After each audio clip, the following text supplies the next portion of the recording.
All right, good evening, everybody. As promised, I have a couple of things to go over with you all just collectively as a group. So basically, when you should all have your feedback back by now. There are some things that I'm just going to show you through this video how to do. Let me share my screen. Perhaps, here we go. So one of the first things that I want to go over is how to do a header. And of course, there we go. Okay. So how to do a header. So this is how I do a header. And there's other ways to do it, but this always seems the easiest for me. So if you go to insert on your Word doc, page number, top of page, plain number 3, there is your page number, right? So then I would put my last name. That is not MLA format because MLA format is Times New Roman. So I'll highlight that, go back to home, make our font the correct size, and boom, there is your header. When you want to close it, just go back to footer and header, close the header. Now, no matter how many pages we go through, it will say Mets, 1, 2, 3, 4, 5, whatever it is you're looking for. So also what we need is at the beginning of our essays, this is the proper formatting. So your name, professor's name, what your class is. So this is English 1B, and I don't remember the numbers there. And then your date, right? So today is 4/17/2025. Okay. After this, what many essays were missing is a title. So be creative with this. This is kind of the one, not the one place, but one of the first places where you can really like show your voice in this essay, kind of draw people into what you're talking about, right? So you want to have a title that actually is catching. Your title should be centered. So there's your title. And while we're on this, I'm just going to do this while we're here. So again, your essay will be in Times New Roman, 12-point font. What you're going to want your essay to be is double spaced. But if we do this, see how much space goes from here to here? So what I need you to do is in your formatting, you're going to go back to paragraph and don't add spaces. Now watch as this shrinks, just like that. Okay. So now that we're here, the length of the introduction is something that we can do some work on. So introductions should be at least the majority of your first page, which is not that long. So what you need is your first 2 sentences should be the hook. What is grabbing people? What is making me want to read this essay?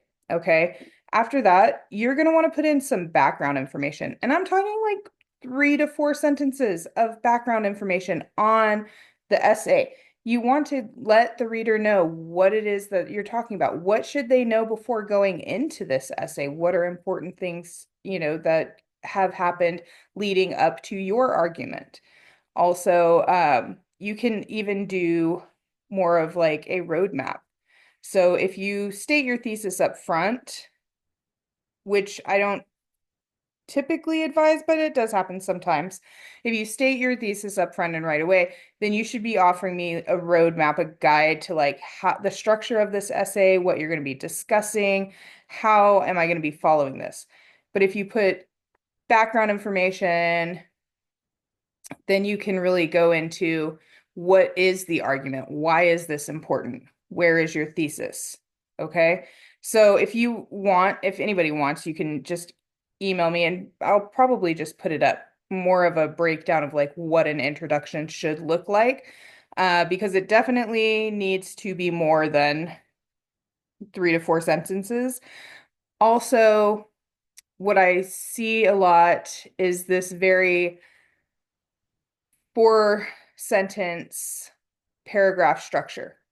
You guys are in English 1B now. You have already done the 1A, you've gotten past remedial writing. So what we're doing now, all of you can write. What we're doing now is trying to evolve your writing. So we need to be making more complex paragraphs, which means that some are big, some are small. It depends on what your topic is in that paragraph, right?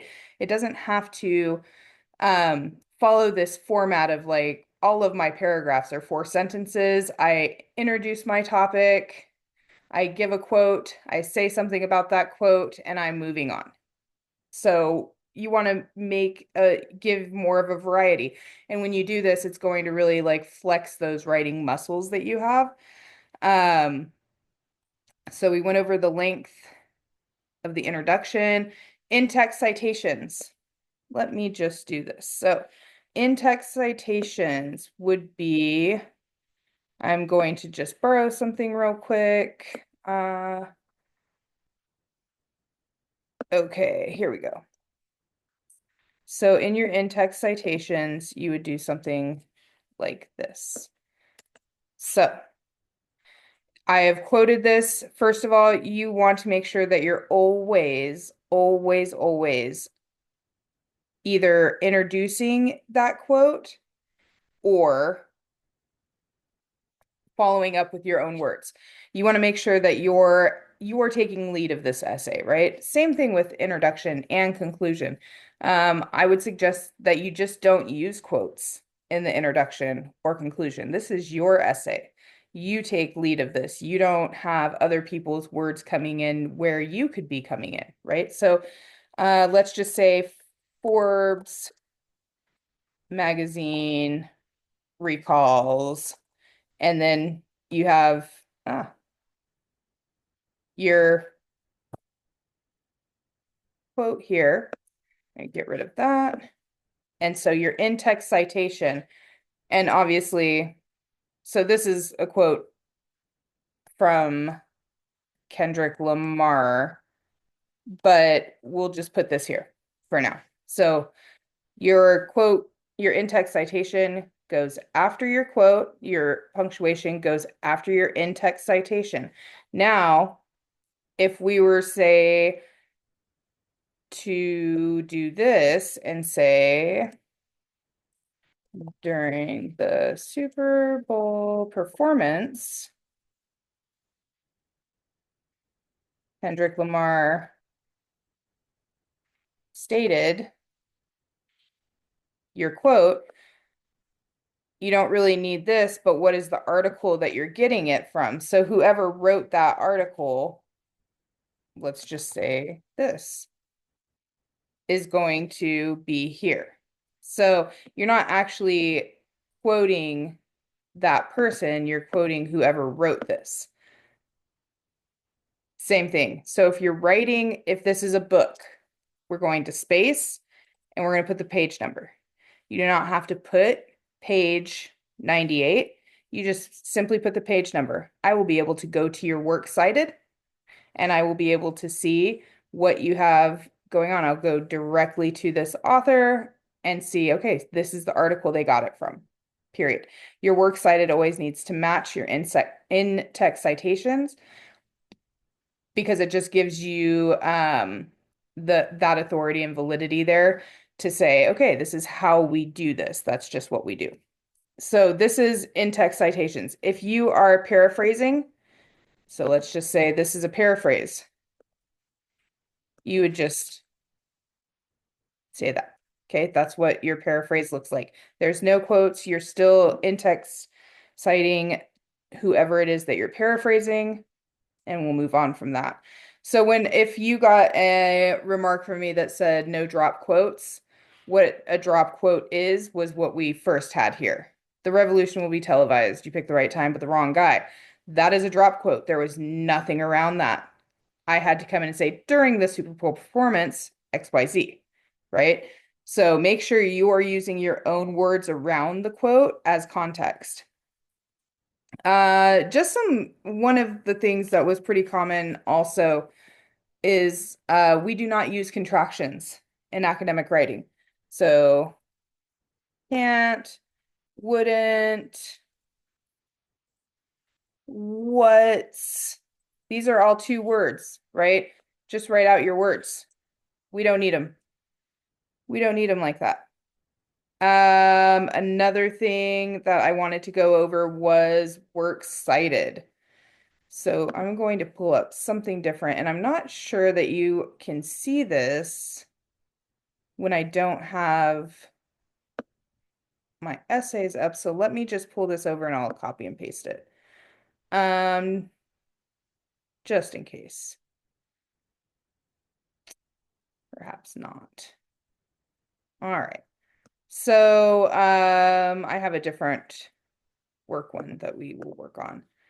But a works cited, we need to work on that.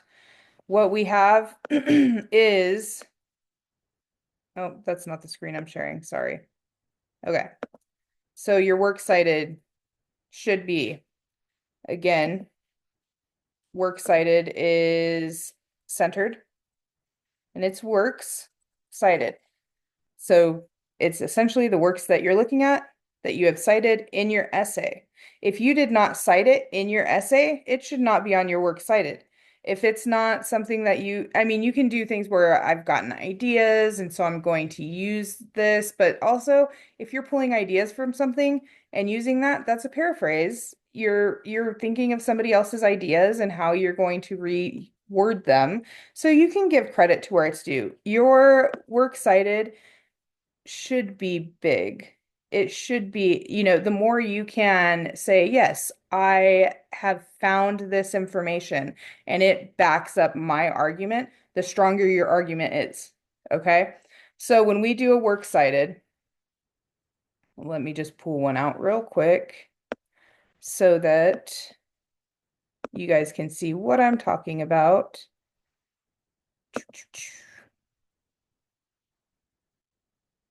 I should have had this already pulled up here, but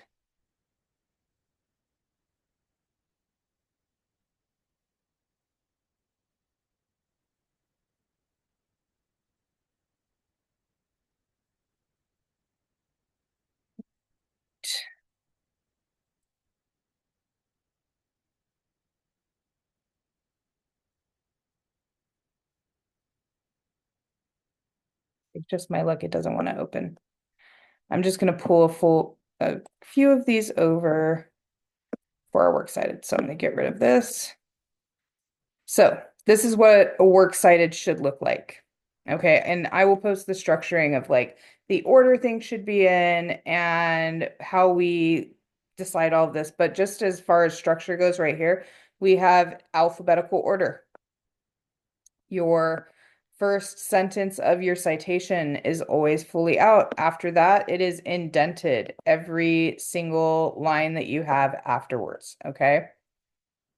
So this is how your works cited should look for your next essay.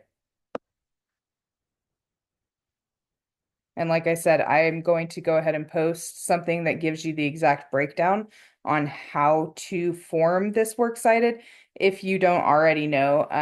A good portion of you had that under control, but it is more complicated than we think.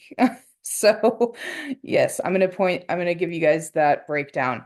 Other than that, those are my main notes that were kind of just something I wanted to touch base with most of us on. If you have any specific questions about the feedback I gave you in your essays, please feel free to reach out and I'm happy to talk about those with you. Other than that, I hope you all have a good night. Watch this video and I will talk to you, or you will be hearing from me shortly. All right.